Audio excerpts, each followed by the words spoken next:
Hello everyone, this is zero chemistry. हम यहाँ पर आपके पेपर सॉल्व कर रहे थे। वन दरोगा उत्तराखंड में जो हुए थे आपके प्रीवियस ईयर पेपर सॉल्व कर रहे हैं।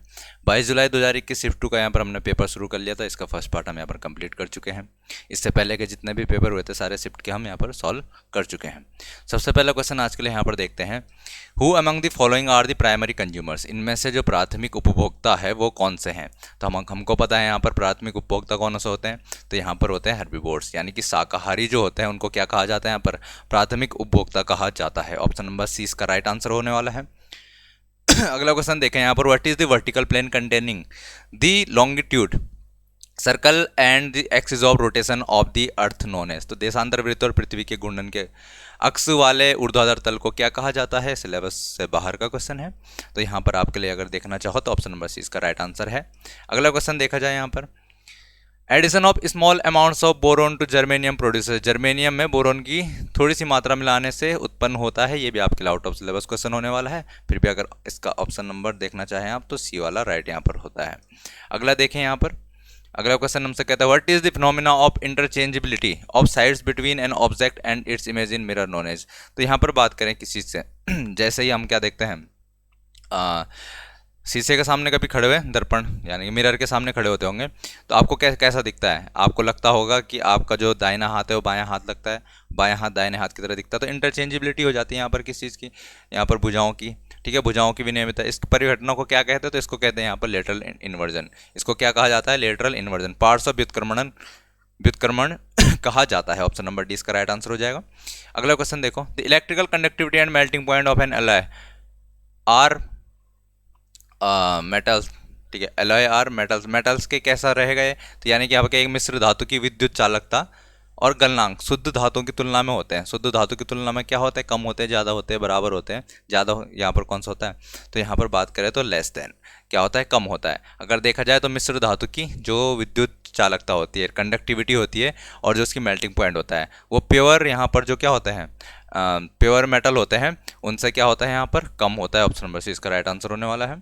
अगला क्वेश्चन देखा जाए यहाँ पर, ampere is SI unit of, SI unit किस चीज़ का होता है, एम्पियर सबको पता है। यहाँ पर इलेक्ट्रिक करंट का, विद्युत धारा का एसआई यूनिट होता है। Option number A right answer हो जाएगा। अगला क्वेश्चन देखा जाए, which of the following terms represent a positively charged ion. Positively charged ion कौन सा इनमें से दिखाता है, anion, cation, anode, cathode. तो ये तो आयन कहाँ से हो गए, इलेक्ट्रोड से हो गए। ठीक है, एन आयन और कैथाइड में, अरे यार क्या बोला उसने, धनावेशित आयन, धनायन हिंदी में देखो धनायन बोल रहा है, ऋणावेशित आयन, ऋणायन, तो धनावेशित आयन, धनायन ये तो होगा। ऑप्शन नंबर बी इसका राइट आंसर हो जाएगा। अगला क्वेश्चन देखो, which of the following will be formed when carbon combines with oxygen. Carbon oxygen के साथ मिलकर क्या बनाएगा, यहाँ पर CO2 ही बनाने वाला है। सल्फर, कैल्शियम कार्बोनेट, हाइड्रोक्साइड तो बनाएगा नहीं। ठीक है, CO2 बना देगा। Option number A right answer हो जाएगा इसका। अगला क्वेश्चन देखो, विच among the following is Kepler law of areas. यार क्या है ये, निम्नलिखित में से केपलर का क्षेत्रफल नियम कौन सा है। तो देखो ऑप्शन नंबर डी देखो, यहाँ पर शायद आपके सिलेबस में है नहीं, वैसे फिर भी अगर देखना चाहो तो, किसी भी ग्रह को सूर्य से मिलाने वाली रेखा समान समयांतराल में समान क्षेत्रफलों को यहाँ पर तय करती, तो ये हो जाएगा हमारे पास डी वाला ऑप्शन, अगर देखना चाहो इसको तो। अगला क्वेश्चन देखो, what is the expansion of RSPM in terms of pollutants. तो प्रदूषकों के संदर्भ में RSPM का पूर्ण रूप क्या है। तो यहाँ पर अगर हमको देखने को मिल रहा होगा तो पहले तो ये रेस्पिरेबल होगा। ठीक है, रोटन वाला आंसर यहाँ पर गलत हो जाएगा। और ये क्या है, suspended particulate matter, respirable suspended particulate matter.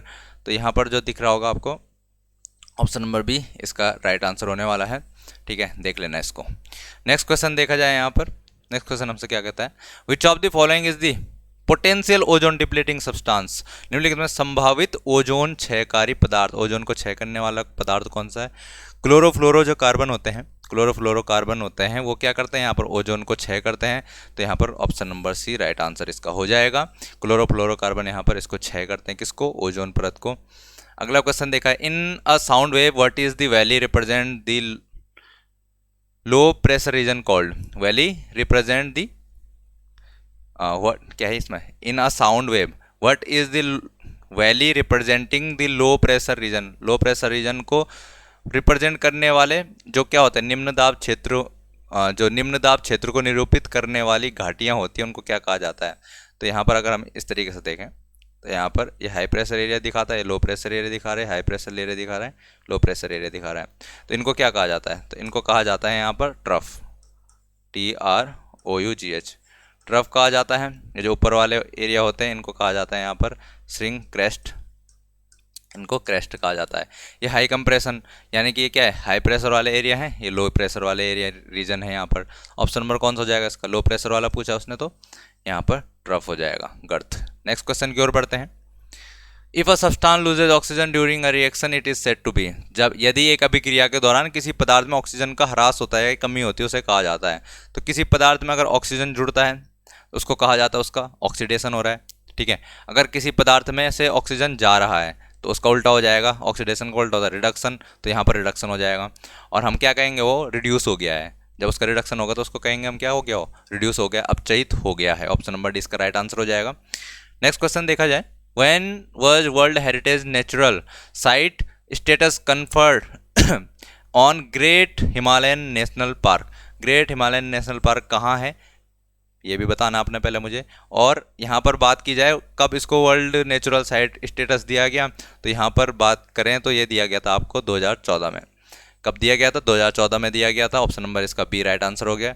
इसका देख लेना ये कहाँ पर है, ये बहुत इंपॉर्टेंट था, इससे कितने सारे क्वेश्चन बने थे पिछले वाले पेपर में भी। नेक्स्ट क्वेश्चन की बात करते हैं। What is the limiting value of the average power as time interval approaches zero called? जैसे जैसे समयांतराल शून्य के समीप पहुंचता है औसत शक्ति का सीमांत मान क्या कहलाता है? तो यहाँ पर बात करें किस चीज़ का? औसत शक्ति का एवरेज जो पावर है वो क्या होता है?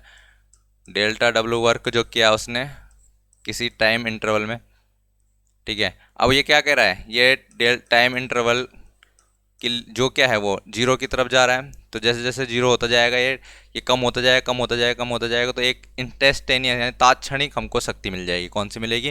तात्क्षणिक शक्ति मिलेगी, इंस्टेंटेनियस पावर यहाँ पर हमको मिलने वाला है।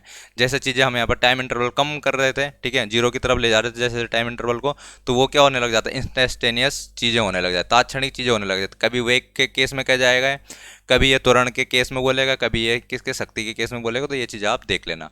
नेक्स्ट क्वेश्चन की ओर बढ़ते हैं। When did the Gulf of Mexico oil spill occur? Mexico की खाड़ी में तेल रिसाव कब हुआ था? तो तेल का रिसाव कब हुआ था? तो ये हुआ था आपका 2010 में। कब हुआ था? 2010 में ये हुआ था। ऑप्शन नंबर इसका राइट आंसर हो जाएगा। अगला क्वेश्चन देखा जाए।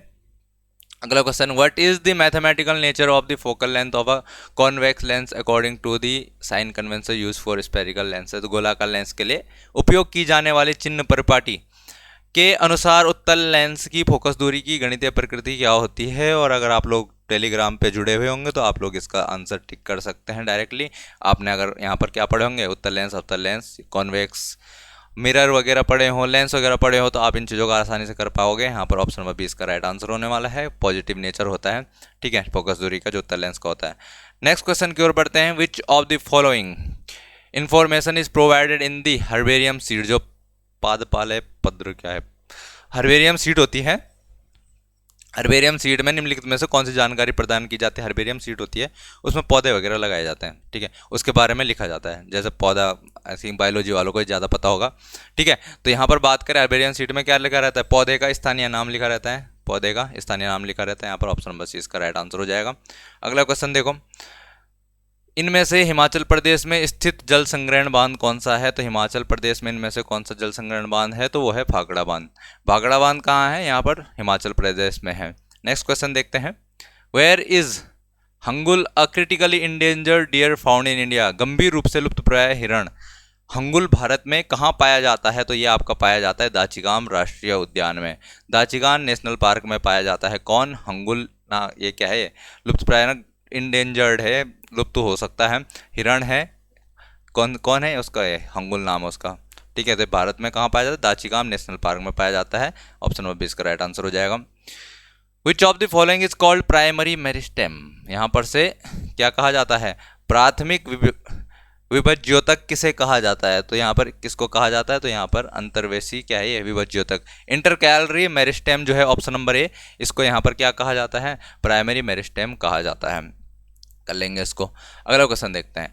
India's biggest floating solar power plant with a capacity of 100 megawatt, 100 megawatt will be set up at? तो 100 मेगावाट की क्षमता वाला भारत का सबसे बड़ा तैरने वाला सौर ऊर्जा संयंत्र कहाँ स्थापित किया जाएगा? तो ये उस टाइम का करंट करा होगा कि स्थापित कर रहे हैं भाई इसको, तो देख लेना ये कहाँ पर कर रहा था उस टाइम में कर रहे थे तेलंगाना में। हुआ या नहीं हुआ देख लेना, इसको पता नहीं है मेरे को इसके बारे में। अगला क्वेश्चन देखते हैं, gravitational force between two bodies is directly proportional to, दो पिंडों के बीच गुरुत्वाकर्षण बल किसके अनुक्रमानुपाती होता है? तो यहाँ पर सबको पता है F इक्वल टू होता है G m1 m2 upon R square. R से कोई रिलेशन बोल नहीं रहा, जी ये वैसे भी ये जी कब आता है, ये वाला जी तो प्रपोज भाई यार क्या कर दिया है, ये वाला जी कब आता है, ये तो प्रोपोर्शनलिटी का साइन हटाने के बाद आता है। ठीक है, तो यहाँ पर आर के बारे में कुछ बोल नहीं रहा हो तो m1 m2 की बात करो, उन दोनों के द्रव्यमानों के गुणनफल के बराबर समानुपाती होता है, अनुक्रमानुपाती प्रोपोर्शनल। तो यहाँ पर कौन सा हो जाएगा, प्रोडक्ट ऑफ द मासेस, मास उनके जो द्रव्यमान है उनके गुणनफल के यहाँ पर डायरेक्टली प्रोपोर्शनल होता है। ऑप्शन नंबर 20 का राइट आंसर हो जाएगा। अगला क्वेश्चन देखा जाए यहाँ पर, waste to source material invocated by mister Ahmed Khan, कोई अहमद खान थे, उन्होंने यहाँ पर प्लास्टिक वेस्ट से यहाँ पर क्या करा, ये चीज़ें करी, अपशिष्ट से स्रोत सामग्री बनाई। तो यहाँ पर कौन सा था उनका ऑप्शन नंबर, यहाँ पर देख लेना जो भी कर रहे थे, सी ऑप्शन था इसका, पॉलीब्लेंड, पॉलीमिश्रण। नेक्स्ट क्वेश्चन की ओर बढ़ते हैं, एज पर the French mathematician brave out of syllabus question है, फिर भी जो आंसर देखना चाहे इसका 14 इसका आंसर होता है। नेक्स्ट क्वेश्चन की ओर बढ़ते हैं, which of the following is caused by air pollution, air pollution की वजह से क्या होगा, यहाँ पर बाढ़ आएगी क्या, ट्यूमर, सोइल इरोजन, या फिर रेस्पिरेटरी प्रॉब्लम्स, सांस लेने में तो सीधे सी बात है, वायु प्रदूषण होगा तो हम सांस लेंगे तो गंदी चीज़ें अंदर जाएगी तो हमें क्या होगा, सांस संबंधी समस्याएं होने वाली। ऑप्शन नंबर डी यहाँ पर राइट आंसर हो जाएगा, इसका कर लेंगे इसको। अगला क्वेश्चन देखते हैं, which of the following deficiency causes goitre, घेंगा रोग किसकी कमी से होता है, अबे आयोडीन की कमी से होता है, किसकी कमी से होता है, आयोडीन की कमी से होता है। Option number C right answer हो जाएगा। अगला क्वेश्चन देखो, एआईपी नहीं हो, ALP, aluminium phosphate, aluminium phosphate is an example of, तो जो एल्यूमिनियम फॉस्फेट है वो किसका उदाहरण है, तो वो एक उदाहरण है सेमीकंडक्टर का, किसका उदाहरण है यहाँ पर, सेमीकंडक्टर का उदाहरण है, तो शायद हमारे सिलेबस का क्वेश्चन है नहीं है। Which among the following is known as a depleting source of energy, तो यहाँ पर किसे ऊर्जा के घटते स्रोत के रूप में जाना जाता है कि जो वक्त के साथ साथ जिसको हम अभी यूज करते जा रहे हैं पर वो खत्म हो जाएगा, ठीक है, जल्दी ही खत्म हो जाने वाला है। तो ये सोर्स कौन सा है, इसमें से पानी खत्म होगा, हवा खत्म होगी, सूर्य का प्रकाश खत्म हो गया, या फॉसिल फ्यूल जीवाश्म ईंधन खत्म हो जाएगा, पेट्रोल, डीजल, कोयला, ये सब चीज़ें क्या होने वाली है, खत्म होने वाली हैं। ऑप्शन नंबर 20 का राइट आंसर हो जाएगा। अगला क्वेश्चन देखो, what is the amount of sound energy passing each second per unit area called, प्रति इकाई क्षेत्र में प्रत्येक सेकंड से गुजरने वाली ध्वनि ऊर्जा की मात्रा क्या कहलाती है, तो वो कहलाती है आपकी तीव्रता। जितने ज़्यादा ध्वनि गुजरेगी यहाँ पर प्रति सेकंड किसी क्षेत्र से, उसको हम कहेंगे कि उसकी इंटेंसिटी उतनी ज़्यादा है, उसकी इंटेंसिटी क्या होने वाली है, उतनी ज़्यादा होने वाली है। ऑप्शन नंबर 20 का राइट आंसर हो जाएगा। अगला क्वेश्चन देखो, what does NaCO stands for, NaCO यहाँ पर क्या बता रहा है, तो ये बताता है आपका नेशनल एड्स कंट्रोल ऑर्गेनाइजेशन, क्या बताता है आपका, नेशनल एड्स कंट्रोल ऑर्गेनाइजेशन के बारे में बताता है, मतलब फुल फॉर्म है उसका ये, ठीक है। Option number D full form है इसका। नेक्स्ट क्वेश्चन की ओर बढ़ते हैं, which of the following is the site of the complete digestion of carbohydrate, proteins and fat, carbohydrate, protein और वसा के पूर्ण पाचन का स्थान कौन सा है, छोटी आंत में होता है, मलाशय में होता है, बड़ी आंत में होता है, या मुंह में होता है, कहाँ पर पचता है पूर्ण रूप से, तो आपका ये पाचन पूर्ण रूप से हो जाता है कहाँ पर, स्मॉल इंटेस्टाइन यानी कि छोटी आंत में। ऑप्शन नंबर ए इसका राइट आंसर होने वाला है। अगला क्वेश्चन देखते हैं, which of the following organisms Yeats faeces, faeces यानी कि क्या है, मल, मल कौन सा जीव खाता है, बैक्टीरिया, केंचुआ, फंगस, या डंग बीटल। डंग बीटल क्या होता है, क्या बोलते हैं उसको, गुबड़िया बोलते हैं, गुबरेला बोलते हैं, ठीक है। तो गुबरेला सुना होगा, उसी को यहाँ समल भृंग लिखा हुआ है इसने हिंदी में, डंग बीटल बोलते हैं उसको, ठीक है। ऑप्शन नंबर डी यहाँ पर राइट आंसर इसका होने वाला है, ठीक है।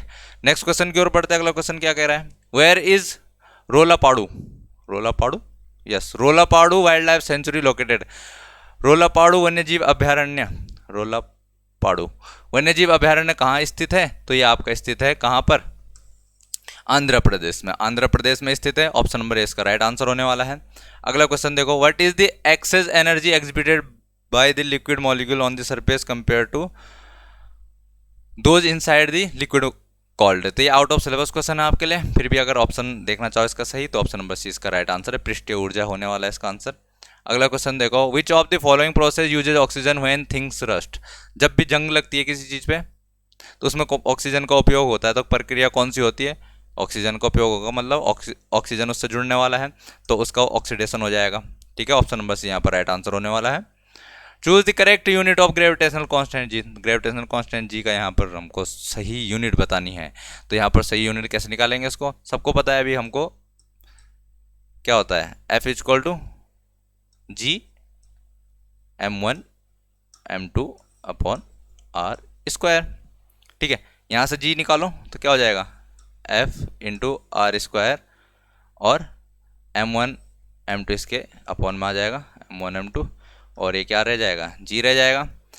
फोर्स का सबको पता है न्यूटन होता है, आर यानी डिस्टेंस है, डिस्टेंस तो डिस्टेंस का स्क्वायर, डिस्टेंस का मीटर होता है तो मीटर का स्क्वायर हो जाएगा, अपॉन में m1 m2, m1 m2 क्या है, मासेज हैं तो अपॉन में कर जाएंगे इसको, तो मासेज m1 kg m2 भी kg तो kg स्क्वायर हो जाएगा, किलोग्राम, अबे यार क्या कर रहा है, किलोग्राम स्क्वायर हो जाएगा। तो यहाँ पर कौन सा ऑप्शन दिख रहा है आपको, न्यूटन मीटर स्क्वायर पर kilogram square, option number D इसका राइट आंसर हो जाएगा। कर लेंगे इसको भी।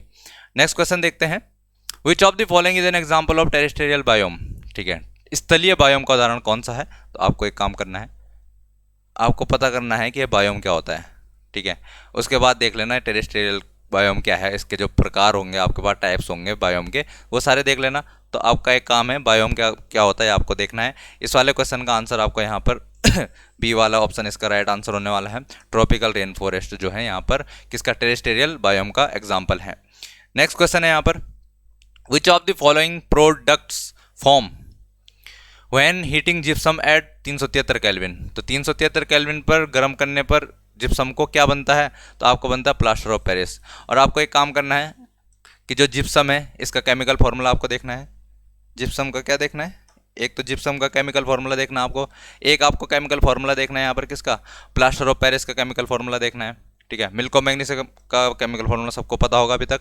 ठीक है, वॉशिंग सोडा का भी आपको याद होगा, बेकिंग सोडा का भी याद होगा, तो सबके केमिकल फार्मूला आपको याद होने चाहिए, ये पेपर में पूछे जाने वाले हैं। नेक्स्ट क्वेश्चन की ओर बढ़ते हैं, इनमें से कर्नाटक में स्थित जल संग्रहण बांध कौन सा है, तो water harvesting dam located in Karnataka कौन सा है, तो यहाँ पर आपका कृष्ण राजा सागर जो बांध है वो आपका कर्नाटका में स्थित है, ऑप्शन नंबर इसका राइट आंसर हो जाएगा। अगला क्वेश्चन देखो, the electronegativities of caesium and fluorine are 0.7 and 4.0 respectively. The bond formed between the two is, इन दोनों के बीच में जो बॉन्ड बनने वाला हो कैसा बॉन्ड बनेगा, आउट ऑफ सिलेबस क्वेश्चन है आपके लिए। ठीक है, फिर भी अगर इसको देखना चाहो तो इलेक्ट्रोनेगेटिव डिफरेंस काफ़ी ज़्यादा है, तो जब बहुत ज़्यादा यहाँ पर इलेक्ट्रोनेगेटिव डिफरेंस होता है तो उसको आयनिक बॉन्ड फॉर्मेशन होता है। ठीक है, डी वाला ऑप्शन इसका राइट आंसर हो जाएगा। एलिफेंटिएसिस इज कॉज्ड बाय, हाथी पांव जो है वो कौन सी किसकी वजह से होता है, तो वो ये होता है आपके पास बुचेरिया बेनक्रॉप्टी की वजह से आपका हाथी पांव रोग होता है। ठीक है ना, नेक्स्ट क्वेश्चन की ओर बढ़ते हैं, which of the following is termed as bases which are soluble in water.